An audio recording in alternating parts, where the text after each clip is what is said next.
Amen. C'est bon. Veuillez vous asseoir, s'il vous plaît. Très heureux d'être avec vous ce matin. C'est vraiment un privilège de pouvoir partager avec vous la bonne parole du Seigneur. Et déjà, nous ressentons la présence de notre Dieu au milieu de nous par ces chants de louange et d'adoration que nous avons fait monter vers lui. Et puis, il va être fidèle et puis il va vraiment nous parler puissamment ce matin, encore une fois, par sa glorieuse parole. Gloire à Dieu. Vous savez, mon épouse et moi, nous sommes sauvés depuis de nombreuses années. Et quand j'ai accepté le Seigneur Jésus-Christ, dans une réunion spéciale un samedi soir, c'était un ralliement d'une grande église italienne de Montréal, dans la ville de Saint-Hyacinthe. C'est là où nous demeurions à l'époque. C'est ce samedi soir-là que j'ai donné ma vie au Seigneur Jésus-Christ. Et lorsque j'ai accepté le Seigneur, vous savez, je n'avais jamais lu la Bible auparavant. Comme plusieurs personnes, malheureusement encore aujourd'hui, connaissent la Bible, le nom du livre, mais ne se sont jamais arrêtés à le méditer, à le lire pour le comprendre. Et on pensait, comme plusieurs personnes, et encore c'est la même chose aujourd'hui, que la Bible était un livre qui parlait de religion. Et bien sûr, à l'époque, ça ne nous intéressait pas trop, les religions. Alors, on ne s'intéressait pas à ce livre-là. Mais lorsque j'ai accepté le Seigneur Jésus-Christ dans cette assemblée, ce samedi soir-là, on s'est attaché, bien sûr, à cette assemblée. Et très rapidement, les gens m'ont fait remarquer qu'il y avait une grande prophétie qui venait de s'accomplir et que c'était écrit dans la parole du Seigneur. Et ça m'a vraiment interpellé parce que, comme je viens de vous dire, je n'avais jamais lu la Bible. Je pensais que la Bible, c'était un livre qui ne parlait que de religion. Mais là, on parlait de prophétie. On parlait d'événements contemporains, modernes, qui viennent de s'accomplir, qui étaient annoncés d'avance, prédits dans ce livre-là. Et ça m'a vraiment touché, vraiment interpellé. Et très jeune, j'ai commencé à m'intéresser aux prophéties de la Bible, particulièrement les prophéties qui s'accomplissent présentement dans notre époque, dans notre génération. Et j'ai commencé très tôt à prêcher la parole du Seigneur parce que, bon, je me suis jamais vu comme prédicateur, mais le pasteur de l'Assemblée à Saint-Hyacinthe semblait voir quelque chose en moi que je ne voyais pas moi-même à l'époque. Et c'est lui qui m'a motivé à suivre mon cours biblique et puis commencer à prêcher la parole du Seigneur. Et bien sûr, je prêchais déjà souvent concernant le retour du Seigneur et les prophéties des derniers jours. Et à cette époque-là, je prêchais assez régulièrement dans une toute petite assemblée sur la rive sud de Montréal. Et quand je prêchais sur le retour du Seigneur, il y avait parmi le petit groupe de musiciens un frère âgé qui était violoniste. Il jouait le violon. Et à chaque fois que je prêchais sur le retour du Seigneur ou les prophéties concernant les derniers jours, il venait me voir après la prédication et d'abord, il me félicitait. Il me disait, « Mario, c'était vraiment bon ce que tu as prêché, mais ce n'est pas exactement comme cela que c'est écrit dans la parole de Dieu. » Et presque à chaque fois que je prêchais sur ce thème-là, le même frère venait me voir et puis il était très sage. Il commençait par me complimenter, « Ah, c'est vraiment bon ce que tu as prêché, mais c'est pas exactement comme cela que c'est écrit dans la parole du Seigneur. » Et puis, au début, ça me frustrait. Et puis, finalement, je lui avais dit, j'ai dit, « Écoutez, frère, je ne veux pas vous insulter, mais moi, je suis en train de faire mon cours biblique et c'est comme ça qu'on me l'a enseigné. Vous n'avez pas de cours biblique, alors c'est moi qui ai raison. » Ah, il dit, c'est vrai, je n'ai pas de cours biblique, mais Mario, il dit, scrute les Écritures, et tu verras que certaines choses, c'est pas exactement comme cela que c'est écrit dans la parole de Dieu.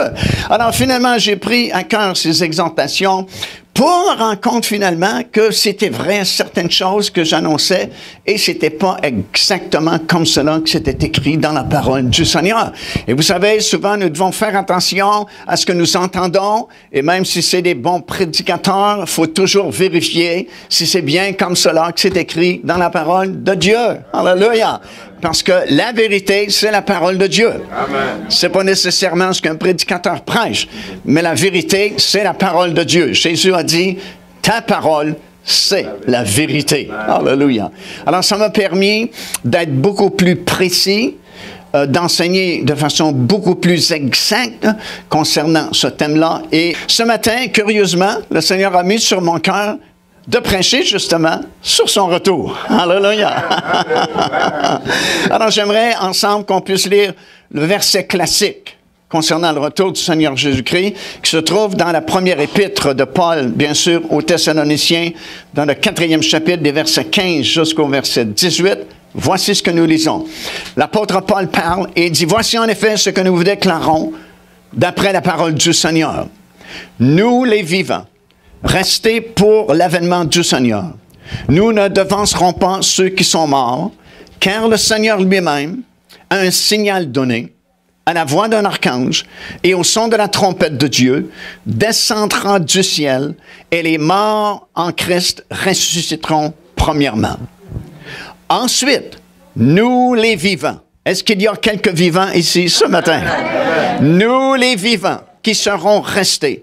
Nous serons tous ensemble enlevés avec eux sur des nuées à la rencontre du Seigneur dans les airs et ainsi nous serons toujours avec le Seigneur. Alléluia. Voilà une doctrine fondamentale de la parole de Dieu. Il y aura un jour un enlèvement, l'enlèvement des croyants, qui va inclure tous ceux et celles qui se sont préparés pour ce glorieux moment.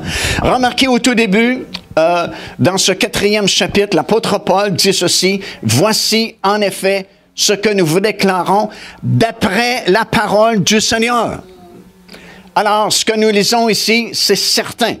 Ce n'est pas la parole d'un homme, ce n'est pas la parole d'une dénomination ou un groupe chrétien en particulier. Paul dit, voici ce que nous vous déclarons d'après la parole du Seigneur. Et vous savez, l'apôtre Paul avait un ministère vraiment très particulier. Il a été sauvé, comme vous savez, alors qu'il se dirigeait vers Damas pour amener des chrétiens captifs à Jérusalem. Damas qu'on parle énormément dans nos actualités, comme vous le savez. Encore il y a quelques jours, il y a eu une attaque des Américains, des Français, des Britanniques sur Damas. Et je ne sais pas si vous êtes au courant, mais dans Ésaïe chapitre 17, il y a une vieille prophétie qui annonce que la ville de Damas sera complètement détruite, elle ne sera jamais reconstruite. Et quand cette prophétie s'accomplira-t-elle? Ben, nous ne savons pas exactement, mais chose certaine, elle s'accomplira. Et plus nous voyons ces choses qui se passent en Syrie présentement, ben, plus nous sommes conscients que cette prophétie est sur le point de s'accomplir. Alors, Paul s'en allait justement à Damas, et puis il a été rencontré par le Seigneur Jésus-Christ. Et lorsque vous faites une rencontre avec le Seigneur Jésus-Christ, vous ne pouvez plus demeurer la même personne. Parce que si quelqu'un est en Jésus-Christ, la Bible dit, il est devenu une nouvelle créature. Les choses anciennes sont finies et voici toutes choses sont devenues nouvelles. Alors de cet homme, Paul, pharisien, avec un zèle excessif pour la loi de l'Ancien Testament, a rencontré la grâce, le Seigneur Jésus-Christ, sur son chemin de Damas. Et puis, il a voulu tout de suite commencer à prêcher. Et vous savez, avant que le Seigneur puisse envoyer quelqu'un prêcher la parole, il doit le conduire d'abord à ce que j'appelle l'école du Saint-Esprit. Et ça n'a pas fonctionné. Et puis, on a craint même pour sa vie. Et c'est pourquoi il a dû quitter durant la nuit, caché dans une corbeille. On l'a fait descendre le long de la muraille de la ville de Damas. Et nous apprenons par les Écritures qu'il s'est enfui dans le désert en Arabie Saoudite, qui, curieusement, fait partie beaucoup de nos actualités encore aujourd'hui. Et nous apprenons également par la parole du Seigneur qu'il est demeuré là-bas dans le désert au moins 2 ans avant de revenir d'abord à Jérusalem pour rencontrer les apôtres, les grands apôtres, Pierre, Jacques et tous les autres. Et c'est pendant ces quelques années où il a passé son temps à méditer, à être en communion avec Dieu, qu'il a reçu de très grandes révélations. Tellement grandes que l'apôtre Pierre va dire plus tard qu'il y a des choses que l'apôtre Paul enseigne qui sont difficiles à comprendre. Et il y a eu au moins 3 grandes révélations. La première révélation que l'apôtre Paul a reçue lorsqu'il était dans le désert en Arabie, c'est que le salut était par grâce et non pas par nos œuvres, ni par la loi de l'Ancienne Alliance, de l'Ancien Testament. Et c'était quelque chose à l'époque, parce que, évidemment, ce n'est pas le sujet de mon message ce matin, mais ça a pris très longtemps avant que l'Église de Jérusalem comprenne le message de la grâce. Ils étaient vraiment encore pendant très longtemps attachés à la loi de Moïse. Et vous ne pouvez pas avoir les deux. Vous ne pouvez pas être sous la loi de Moïse ou sous la grâce du Seigneur Jésus-Christ. Et entre les deux, je vous conseille d'être sous la grâce du Seigneur Jésus-Christ. Alléluia. Alors, écoute, c'est la première révélation, je pense, qu'il a reçue lorsqu'il était dans le désert en Arabie et qu'il a prêché, bien sûr, et fondé de nombreuses églises, surtout chez les non-juifs, chez les Grecs, qui ont accepté le message du salut par grâce très facilement. La deuxième grande révélation qui lui a été donnée alors qu'il était en Arabie, c'est justement l'enlèvement des croyants. Parce que, écoutez, si vous enlevez les épîtres de l'apôtre Paul du Nouveau Testament, vous n'avez pas beaucoup d'informations concernant l'enlèvement de l'Église. Il y a beaucoup de passages dans l'Ancien Testament qui parlent du retour physique et littéral du Seigneur Jésus-Christ à la fin des tribulations, mais c'est vraiment l'apôtre Paul qui nous a révélé qu'un jour, à un signal donné, comme je viens de lire, à la voix d'un archange et au son de la trompette de Dieu, ceux qui sont morts en Jésus-Christ avant nous vont revenir à la vie, et nous qui serons vivants à cette époque-là, nous serons changés dans un instant, un clin d'œil, et pfiou, nous allons monter dans les airs à la rencontre du Seigneur. Amen. Alléluia. C'est pourquoi il dit, voici ce que nous vous déclarons d'après la parole du Seigneur. Amen. Parce que ça lui a été révélé directement par le Seigneur Jésus-Christ.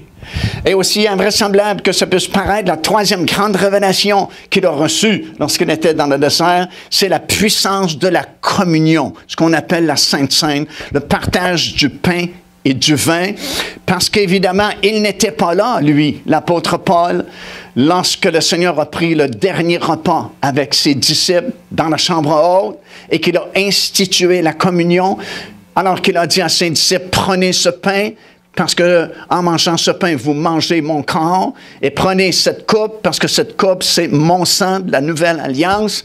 L'apôtre Paul n'était pas là, mais il va enseigner dans les églises, et particulièrement l'église des Corinthiens. Voici ce que j'ai reçu de la part du Seigneur. Et il va avoir cette vision, alors qu'il est dans le désert d'Arabie, le ramenant dans cette chambre haute pour ce dernier repas que le Seigneur a pris avec ses disciples. Et il a compris, il a vu, et il a su par révélation l'importance de la communion. Et croyez-moi, nous faisons bien d'approfondir notre connaissance de la communion. Ce n'est pas juste un rituel, ce n'est pas juste par habitude que nous prenons la communion, mais il y a une puissance de guérison. Lorsque vous mangez le pain, c'est comme si vous mangez le corps du Seigneur Jésus-Christ qui a été meurtri afin que nous soyons guéris. Alléluia!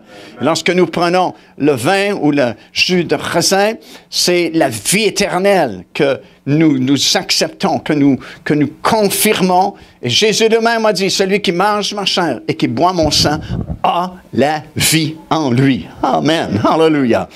Alors c'est pourquoi il dit ici, voici ce que nous vous déclarons d'après la parole du Seigneur. Alors même si de nos jours, beaucoup de chrétiens ne croient plus à l'enlèvement des croyants, ne croient plus qu'un jour la trompette va sonner et que nous allons quitter cette planète et monter dans les airs à la rencontre du Seigneur, ça ne fait pas de différence, parce que Paul dit, voici ce que nous vous déclarons d'après la parole du Seigneur. Alors, peu importe ce que le monde pense, peu importe ce que les religions enseignent, peu importe ce que les prédicateurs disent, ce qui est important, c'est ce que Dieu dit dans sa parole. Est-ce que quelqu'un peut dire Amen ce matin? Alors, c'est une doctrine fondamentale et elle a été prêchée depuis le tout début, la fondation de l'Église. Et à notre époque, mon ami, nous sommes vraiment très proches de l'accomplissement de cette parole-là. Vraiment, Jésus doit revenir bientôt. Vous savez pourquoi? Parce que tous les signes qui nous ont été donnés dans la parole du Seigneur pour nous prévenir de la proximité de son retour ne sont plus à venir, ils sont déjà accomplis. Ils sont déjà derrière nous. Dieu, dans son amour et dans sa sagesse, nous a laissé justement des signes pour nous permettre de discerner les temps, comme les fils d'Isaacar avaient reçu ce don-là, de discerner les temps pour dire à Israël ce qu'il devrait faire. Ben, le Seigneur nous a donné des signes pour nous prévenir de non seulement l'époque, mais la saison, la génération même dans laquelle il va revenir. Vous savez, si vous regardez l'humanité au complet, on est quelques milliards de personnes sur cette planète. Et dans le monde spirituel, lorsque Dieu regarde ces milliards de personnes, il ne voit que deux groupes. Parce que Dieu ne fait pas de religion. Alléluia.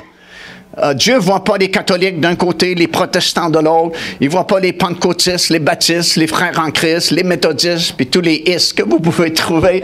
Mais lorsque Dieu regarde à ces milliards de personnes, il ne voit que deux groupes dans le monde spirituel. Ceux qui sont sans Christ et ceux qui sont en Jésus-Christ. Amen. Alléluia. Dieu ne fait pas de religion. Ou bien vous êtes sauvés et vous êtes en Jésus-Christ, ou vous êtes sans Christ et perdu. C'est aussi simple que ça avec la parole du Seigneur. Ce n'est pas une question de mérite, ce n'est pas une question de bonté personnelle, c'est une question de savoir est-ce que vous êtes en Jésus-Christ ou non. Amen. Parce qu'il y a juste deux groupes de personnes sur la planète. Ceux qui sont en Jésus-Christ, donc sauvés, ou ceux qui sont sans Christ, donc perdus. Mais dans le monde matériel, le monde physique, il y a, selon la Bible, trois groupes d'individus. Ça, c'est dans 1 Corinthiens, chapitre 10, c'est le verset 32. L'apôtre Paul dit « Ne soyez en scandale ni aux Juifs, ni aux Grecs, ni à l'Église de Dieu. » Alors, trois groupes dans le monde physique. Le peuple juif, les nations du monde, les Grecs, les Français, les Espagnols, les Chinois, et l'Église de Dieu. Encore une fois, tout le monde est dans l'un ou l'autre de ces trois groupes-là. Peut-être que vous êtes juif de naissance, vous n'avez pas accepté le Seigneur Jésus-Christ comme votre Seigneur et Sauveur personnel, alors vous faites partie de ce premier groupe-là qui s'appelle le peuple juif. Ou bien vous êtes parmi les nations du monde et vous n'avez pas accepté le Seigneur Jésus-Christ comme votre Seigneur et Sauveur, alors vous faites partie des nations, ce que la Bible appelle les nations. Français, anglais, espagnol, chinois, italien, peu importe. Vous faites partie de cette deuxième catégorie-là. Ou bien vous avez eu le bonheur un jour d'entendre prêcher l'Évangile, la bonne nouvelle, qu'il y avait un Sauveur qui vous aimait, qui a donné sa vie pour vous, et vous avez eu le bon sens de vous repentir et de l'accepter. Alors vous avez changé de catégorie, peu importe si vous étiez juif ou parmi les nations, vous avez changé et maintenant vous faites partie de ce que la Bible appelle l'Église de Dieu, dans laquelle il n'y a plus ni juifs, ni grecs, ni blancs, ni noirs, ni rouges, ni jaunes, mais nous sommes tous de nouvelles créatures dans le Seigneur Jésus-Christ. Alléluia! Gloire à Dieu. Et dans la Bible, Dieu a donné des signes, justement, chez les trois groupes. Des signes concernant Israël, des signes concernant les nations et des signes concernant sa propre Église. Et il nous a dit ceci, c'est dans Matthieu chapitre 24 et au verset 33, « Quand vous verrez toutes ces choses, sachez que le Fils de l'homme est proche, même à la porte. » Et ce matin, je peux vous dire que nous sommes la seule génération qui voit l'accomplissement de toutes ces choses chez les trois groupes, en Israël, chez les nations et dans l'Église de Dieu. Avant notre génération, il manquait toujours quelque chose chez un groupe ou un autre groupe. Mais nous sommes la seule génération qui voit l'accomplissement de tous les nombreux signes qui nous ont été donnés chez les trois groupes, Israël, les nations et l'Église. Et le Seigneur, c'est lui-même qui parle dans Matthieu chapitre 24 et il dit, quand vous verrez, autrement dit, toutes ces choses s'accomplir en Israël, toutes ces choses s'accomplir chez les nations, et toutes ces choses s'accomplir dans l'Église, il dit, sachez que le Fils de l'homme est proche. Et il ajoute, il est tellement proche qu'il est à la porte. Si quelqu'un est à la porte chez vous, il est vraiment pas loin de chez vous. Alléluia. Et nous sommes encore une fois la seule génération qui voit toutes ces choses-là. Évidemment, ce serait trop long ce matin de parler de tous ces nombreux signes chez les trois groupes. Permettez-moi rapidement de vous dire ceci. Chez les nations du monde, beaucoup de signes ont été accomplis. Un des plus grands signes, selon mon opinion, c'est la vision ou l'interprétation que Daniel a donnée du songe de Nebuchadnezzar. Nebuchadnezzar, c'était le roi de Babylone. À l'époque, on parle d'à peu près 2600 ans passés. Et cet homme, puissant, parce qu'il était roi de Babylone, a fait un songe une nuit. Il se réveille le lendemain matin, il sait qu'il a rêvé, mais il ne se souvient plus à quoi il a rêvé. Alors, il réunit ses anciens, ses devins, puis ses astrologues, et il leur dit, « J'ai rêvé, j'ai fait un rêve cette nuit. Je voudrais que vous puissiez m'en donner l'interprétation. » Ils ont dit, « D'accord, c'est pour ça qu'on est payé. Dis-nous c'est quoi le songe, on va te donner l'interprétation. » Il dit, « J'ai un deuxième problème, je ne me souviens plus à quoi j'ai rêvé. Alors, je voudrais non seulement que vous me donniez l'interprétation de mon songe, mais que vous me rappeliez ce quoi j'ai rêvé. » Ils ont dit, il n'y a personne sur cette terre qui peut te dire au roi à quoi tu as rêvé. Dis-nous quel était ton songe et nous, on va te donner l'interprétation. Alors, parce qu'il est roi, il a certains pouvoirs, il leur dit, écoutez, je vous donne tant de jours pour trouver c'est quoi mon songe et m'en donner la signification. Sinon, je coupe vos têtes au-dessus de vos épaules. Je ne sais pas si vous le savez, mais c'est une très bonne motivation pour chercher très fort c'était quoi le songe. Et si vous connaissez un peu votre Bible, vous savez que Nebuchadnezzar avait amené plusieurs jeunes hommes en captivité à Babylone et il avait choisi les plus intelligents. Et parmi ceux qu'il avait choisis, se trouvait Daniel et ses compagnons.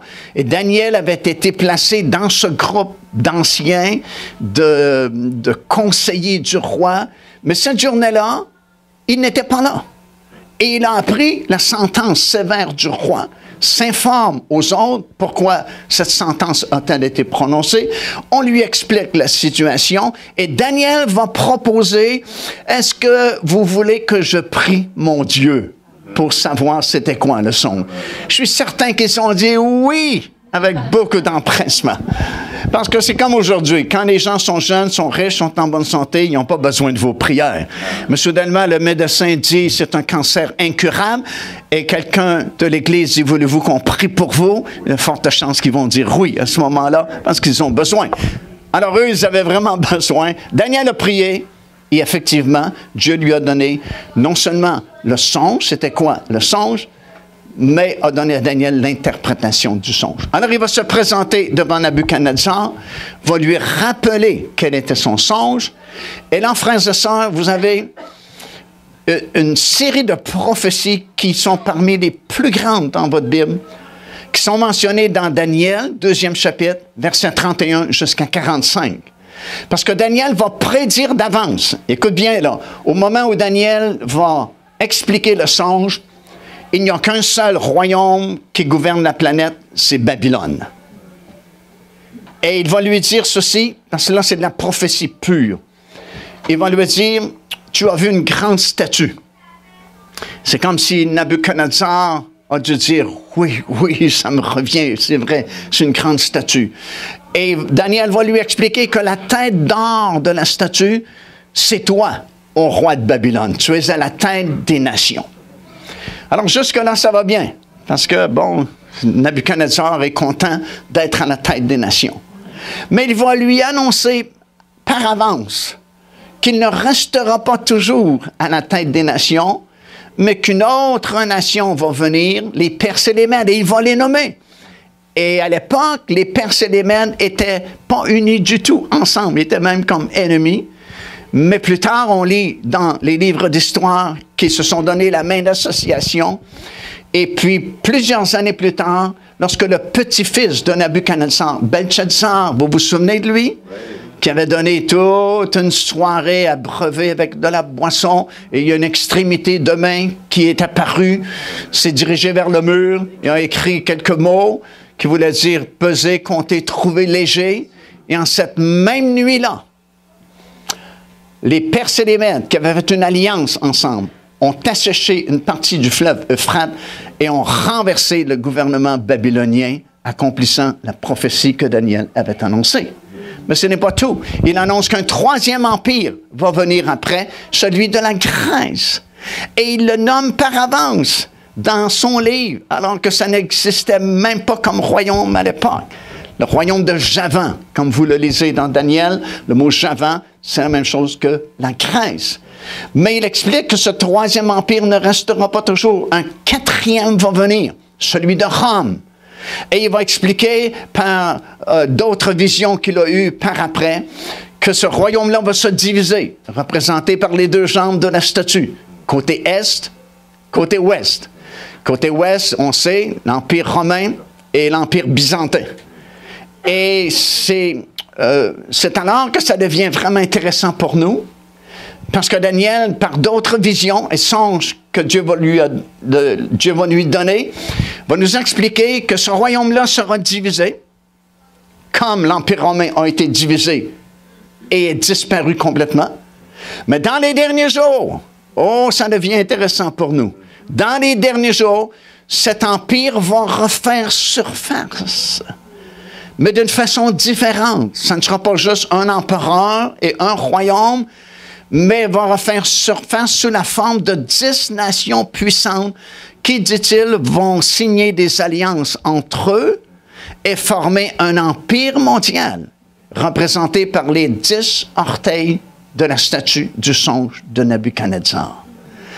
Et ce qui est vraiment très intéressant, c'est que Daniel termine en disant « À l'époque de ces 10 rois de la fin, j'ai vu une pierre, dit Daniel, être détachée sans le secours d'aucune main, frapper cette statue, mettre la statue en pièces. » Et Daniel dit « La pierre a grandi, grandi, grandi à la grandeur de la planète. » Et il dit ceci, c'était le royaume de Dieu ou le gouvernement de Dieu qui s'établissait partout sur la planète. Amen.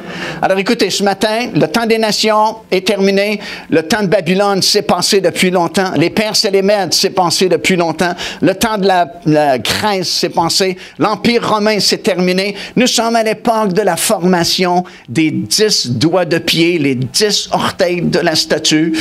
Et c'est à l'époque où ces 10 nations puissantes se formeront, que la pierre a frappé la statue et le royaume de Dieu s'est établi partout sur la planète. Amen. Alors, chez les nations, wow, on est vraiment rendu à la fin des prophéties et Jésus doit revenir bientôt. Dans l'Église, c'est la même chose. Parole de Dieu a prophétisé que dans les derniers jours, il y aurait 2 courants dans l'Église de Dieu. Un courant d'apostasie et un courant de réveil. Et c'est exactement ce que nous voyons aujourd'hui. Beaucoup d'églises sont tombées dans l'apostasie. Mais gloire à Dieu, il y a un souffle de réveil qui souffle un peu partout dans le monde entier. Comme je disais à votre pasteur avant la réunion, par nos émissions de télévision, wow, nous sommes à même de constater qu'il y a un souffle de réveil qui souffle sur le continent européen. On a plus de réponses de l'Europe que même d'ici du Québec. Des milliers de personnes, soit qu'ils acceptent le Seigneur ou ils reviennent au Seigneur parce qu'ils ont été interpellés par la prédication de la parole de Dieu. Et c'est magnifique vraiment de voir cela. Mais pendant quelques minutes, avant de terminer ce message ce matin, le groupe qui semble le plus intéressant, c'est Israël, le peuple juif. Parce que d'énormes signes, beaucoup de signes ont été donnés par le Seigneur concernant Israël. Et le Seigneur nous a dit, quand vous verrez ces choses, sachez que c'est la génération de la fin. Le Seigneur est proche, il est même à la porte. Juste les grandes lignes. 1948, c'est une année charnière, parce que avant 1948, date de la création de l'État d'Israël, Jésus ne pouvait pas revenir, parce qu'il n'y avait même pas de pays où revenir. Parce qu'en l'an 70, comme vous savez, les Romains, justement, ont envahi Jérusalem, ils ont brûlé le temple, puis il y a eu la grande diaspora. Les Juifs ont été déportés un peu partout dans le monde. C'est pourquoi, jusqu'à aujourd'hui, vous retrouvez des Juifs un peu partout, en Europe, en Amérique du Sud, partout dans le monde. Grande dispersion. Mais il y a des dizaines et des dizaines et des dizaines de versets dans votre Bible où Dieu a prédit d'avance que dans les derniers jours, il va aller les chercher au nord, au sud, à l'est et à l'ouest. Il va les ramener dans son pays. Écoute, tu as des prédictions dans la Bible qui sont fascinantes. Une de ces prédictions, c'est par le prophète Ésaïe, qui parle du retour du peuple juif dans les derniers jours, et il annonce ceci: lorsqu'ils vont venir, ils vont voler au-dessus de l'épaule des Philistins. Wow! Au moment où il a écrit ça, personne ne pouvait voler. Les avions n'existaient pas. Et M. Isaac Newton, qui était un chrétien et un grand enseignant de la parole de Dieu, disait dans ses écrits, et lorsqu'il prêchait, qu'il croyait littéralement à ce verset-là, qu'un jour, il ne comprenait pas comment, mais un jour, les Juifs vont pouvoir voler pour revenir s'établir dans leur pays. Et Voltaire, qui vivait à la même époque que Newton, en France, et qui était un athée, comme on sait, disait: voyez ce que le christianisme a fait à un homme qui autrement aurait été intelligent. Ne sait-il pas, M. Newton, que si un homme volait à plus de 60 km à l'heure, son corps exploserait? Aujourd'hui, on peut voler en avion à pas mal plus que 60 km à l'heure et notre corps n'explose pas. Et un jour, quelqu'un a inventé ce qu'on appelle les avions, et la grande majorité des Juifs qui sont revenus s'établir en Israël sont revenus en volant dans un avion jusqu'à Tel Aviv. Maintenant, ce qui est encore plus fort, c'est que le prophète avait dit, premièrement, ils voleront sans savoir qu'un jour, ce serait possible. Deuxièmement, ils voleront au-dessus de l'épaule des Philistins. Donc, si vous regardez sur une carte d'Israël, tout le long de la mer Méditerranée, sur le littoral, c'est le pays des Philistins. C'est là où les Philistins demeuraient. À Gaza, par exemple, qu'on entend souvent parler, c'est le territoire des Philistins, jusqu'au nord, vis-à-vis la ville de Haïfa. Haïfa est juste au-dessus de Tel Aviv, vers le nord d'Israël. Et si vous regardez sur une carte géographique, vous allez remarquer qu'à la hauteur de Haïfa, il y a comme un crochet de terre qui s'avance dans la mer. Et à l'époque, ça s'appelait l'épaule des Philistins. Et le prophète, qui ne savait même pas qu'un jour il y avait des avions qui seraient construits, a dit, ils vont voler pour revenir s'établir en Israël, et ils vont voler au-dessus de l'épaule des Philistins, sans savoir que l'aéroport Ben Gurion serait construit justement en ligne avec l'épaule des Philistins, et que tous les avions qui atterrissent en Israël à l'aéroport Ben Gurion nécessairement passent au-dessus de l'épaule des Philistins pour atterrir jusqu'à quelques kilomètres plus loin à l'aéroport. Wouh! Alléluia! La Bible est un livre de grande précision. Et quand c'est écrit, mon ami, quand il y a une prophétie qui est écrite dans le livre de Dieu, elle s'accomplira. Alléluia! Si Dieu vous a fait une promesse dans sa parole, soyez certains, il l'accomplira. Ça peut prendre une semaine, un mois, un an ou 10 ans, mais tôt ou tard, il faut que la parole de Dieu s'accomplisse. Alléluia! Alors n'abandonnons pas. Restons fermes parce que tôt ou tard, la parole de Dieu va s'accomplir dans notre vie également. Alors 48, c'est une année charnière, comme j'ai mentionné, parce qu'avant ça, il n'y a pas de pays où Jésus peut revenir et il fallait qu'il revienne pour accomplir de nombreuses prophéties. 1967, une autre année très importante concernant les signes en Israël, parce que c'est l'année de la libération de la ville de Jérusalem. Lors de la guerre des 6 jours, Israël n'avait même pas fait de plan pour reconquérir la vieille ville de Jérusalem, la vieille partie de la ville, mais c'est comme Dieu leur a offert sur un plateau d'argent. Miraculeusement, ils ont récupéré tous les lieux saints, le mur des lamentations.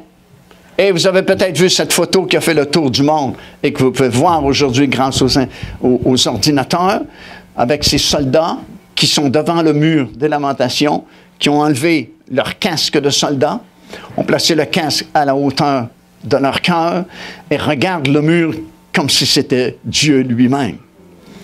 Et il faut les comprendre parce qu'en cette journée-là, au mois de juin 1967, lors de la libération de la vieille ville de Jérusalem, ça faisait à peu près 2600 ans que Jérusalem n'était plus contrôlée par le peuple juif. 2600 ans avant, c'est justement Babylone, Nabuchodonosor, qui a conquis Jérusalem. Ensuite, ça a passé aux mains des Perses et des Mèdes, ensuite la Grèce, ensuite Rome, ensuite l'Empire ottoman, ensuite la Jordanie en 1967. Et lors de la fameuse guerre des 6 jours, pour la première fois depuis l'époque de Nabuchodonosor, la vieille ville est revenue sous le contrôle juif. Et ça, frères et sœurs, c'était prophétisé dans votre Bible. Luc chapitre 21, Jésus dit, « Et Jérusalem sera foulée aux pieds par les nations, mais pas indéfiniment, jusqu'à ce que le temps des nations soit terminé. » Au mois de juin 67, le temps où les nations contrôlaient Jérusalem, c'est terminé. Dès le mois de décembre 2017, le président américain a reconnu officiellement Jérusalem comme capitale d'Israël. S'il n'y a pas de changement dans quelques jours à peine, le 14 mai 2018 de cette année, à l'occasion du 70e anniversaire de la création de l'État d'Israël, le président Trump est supposé annoncer officiellement le déménagement de l'ambassade américaine de Tel Aviv à Jérusalem. Écoute, c'est des signes que le Seigneur nous donne. Avant 1948, Israël était parmi les nations. Le mot Israël n'existait même plus. Ça s'appelait la Palestine. Nom donné par Adrien, qui était empereur de Rome, pour effacer toute trace juive. Il avait changé le nom de Jérusalem pour Alia Capitolina. Il avait changé le nom d'Israël pour Palestina, d'où nous avons le nom Palestine. Mais Dieu avait dit un jour, ils vont revenir. Alléluia. À nouveau, ce sera appelé Israël. Vous savez, il y a quelques années, lorsqu'on filmait pour des émissions de télévision avec notre équipe en Israël, on a filmé dans un endroit qui s'appelle la Maison de l'Indépendance, ou le musée Ben Gurion, qui existe toujours à Tel Aviv. Et c'est dans cet appartement-là, en 1948, que Ben Gurion, justement, a signé la constitution d'un nouveau pays qui allait exister.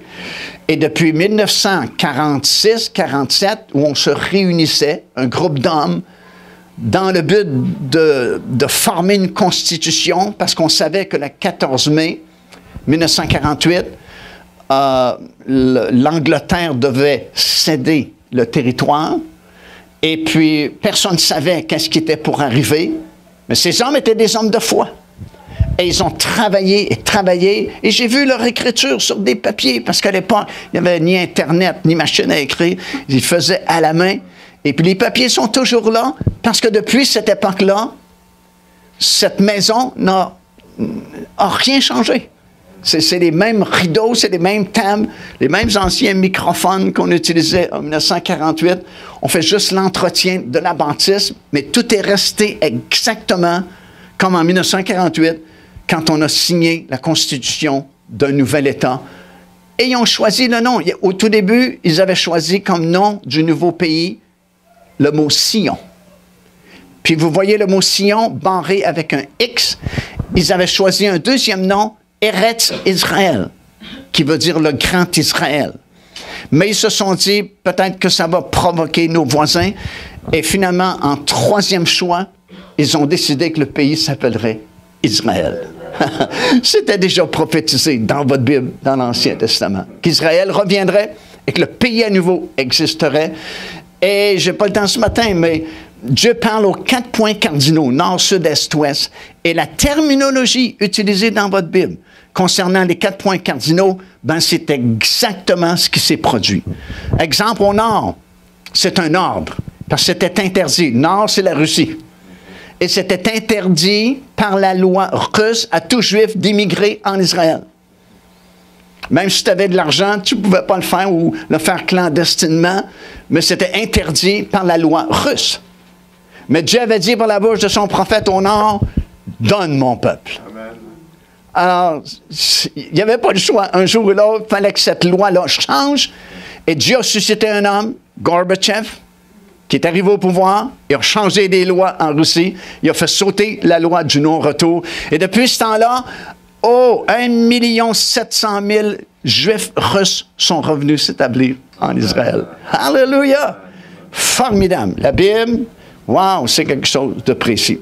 Alors écoute, en terminant ce matin, non seulement le pays existe, non seulement la ville de Jérusalem maintenant est sous contrôle juif, mais je termine avec ceci, c'est fascinant. En 1988, il y a une organisation qui a été mise sur pied qui s'appelle l'Institut du Temple. Parce que Israël a dit, bon, en 1948, nous avons notre pays. En 1967, nous avons récupéré Jérusalem. Ce qui nous manque, c'est notre temple. Et en 1988, parmi d'autres organisations, celle-ci s'est distinguée vraiment. Ça s'appelle l'Institut du Temple. Vous pouvez cliquer sur votre ordinateur, Temple Institute ou l'Institut du Temple, parce qu'ils ont maintenant un volet en français. Et on vous tient au courant du développement de cette organisation-là. Pour ne pas être trop long ce matin, en 1988, on a commencé nos voyages de groupe en Israël. Et l'année suivante, en 1989, on visitait déjà l'Institut du Temple, qui commençait à fabriquer tous les ustensiles, les vêtements sacerdotaux, dans le but de meubler un futur temple qui serait construit un jour sur l'esplanade du temple. Et il y a eu vraiment des choses extraordinaires qui se sont passées. Par exemple, on cherchait le bleu tel que décrit dans l'Ancien Testament, qui devait être sur les vêtements des Kohanim, des sacrificateurs. Et malgré toutes les teintes de bleu qu'on peut trouver aujourd'hui, on ne trouvait pas exactement le bleu tel que décrit dans la Bible. Et à cette époque-là, il y a une bande d'escargots qui se sont échoués sur la plage à Tel Aviv. Et lorsque les escargots se sont fracassés contre les roches sur la plage à Tel Aviv, ils ont laissé sortir une teinture bleue qui était exactement le bleu qu'ils cherchaient. Et dans les premières années qu'on visitait l'Institut du Temple à Jérusalem, on vous montrait le type d'escargot qui, lorsque sa coquille est fracassée, on laisse sortir cette teinture bleue. Beaucoup de choses sont arrivées de cette façon-là et ça a permis de fabriquer tous les ustensiles, tout ce qui est nécessaire pour meubler un temple. Il y a quelques années, à l'université de Haïfa, on a fait une découverte sensationnelle. On a découvert que tous les vrais descendants d'Aaron ont quelque chose de différent dans leurs chromosomes de tous les êtres humains sur la planète, incluant les autres Juifs qui ne viennent pas de la tribu d'Aaron. Ça veut dire que présentement, on peut savoir de façon scientifique si quelqu'un est un sacrificateur descendant de la lignée d'Aaron. Et on en a retrouvé une centaine qui sont présentement dans une école à l'Institut du Temple afin d'apprendre tout le rituel, comment offrir les sacrifices d'animaux, comment faire tout le rituel des 3 grandes fêtes, la Pâque, la Pentecôte et la fête des Tabernacles. Il y a 2 ans, j'ai réussi à avoir une entrevue avec un de ces Kohanim, sacrificateur descendant d'Aaron, qui a répondu à toutes mes questions exactement comme nous enseignons un peu partout dans les églises. Tu n'as jamais vu de choses semblables. Tous les rabbins, vous savez, on disait à la blague, si tu as 2 rabbins qui discutent ensemble, tu as au moins 15 opinions différentes. Parce qu'ils ne sont jamais d'accord entre eux. Mais actuellement, à peu près tous les rabbins sont d'accord. Ils disent à peu près tous la même chose. Ce sont des temps messianiques. Et ils disent en Israël, le Messie pourrait se pointer d'une journée à l'autre, vraiment. Et si vous pensez que c'est juste des fanatiques religieux, le gouvernement israélien est en train de mettre sur pied des infrastructures. Vous avez peut-être entendu parler du train haute vitesse qui maintenant va partir de Tel Aviv, va se rendre jusqu'au mur des Lamentations, avec une station là où les gens pourront débarquer directement sur la plateforme du mur des Lamentations. Parce que, disent-ils, écoute, c'est le gouvernement qui parle, le Messie est tellement proche que lorsqu'il va se pointer, des millions de personnes vont vouloir venir le voir et il faut mettre des infrastructures en place pour faciliter le transport des gens. Allô? C'est le gouvernement lui-même.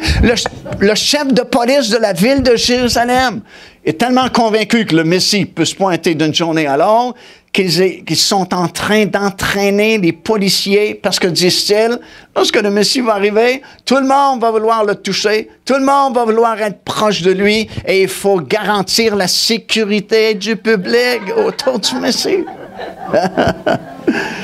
Savez-vous ce qui me fait chagrine dans un sens, mais fascine en même temps? C'est que j'entends plus parler de la proximité du Messie lorsque je vais en Israël que lorsque je visite nos églises. Et c'est pas normal. Hein? C'est nous qui devrions être sur la pointe de nos pieds pour dire « Il revient vraiment bientôt ». Mais j'entends plus parler que le Messie est proche lorsque je vais en Israël par des Juifs qui sont même pas des Juifs messianiques. C'est des gens encore sous la loi de l'Ancien Testament, mais ils savent pas ce qui se passe dans le monde. Tu sais, quand Jésus dit « Quand vous verrez ces choses », pour voir, il faut regarder. Alléluia! Alors, ne faisons pas comme un autruche, je veux dire « Non, moi, je veux rien savoir de ça. » Non, Jésus dit « Regarde, parce que quand tu verras ces choses, sache que je suis à la porte. » Et c'est vraiment là où il est présentement. Et je termine avec ceci. J'étais vraiment étonné un jour. Vous savez, la Bible, c'est un livre vraiment magnifique et vraiment très particulier parce que tu peux lire un chapitre des centaines de fois, un verset des centaines de fois, puis la 101e fois, pouf, il y a quelque chose que tu n'avais pas vu. Alléluia! Parce que c'est vivant, cette parole est vivante.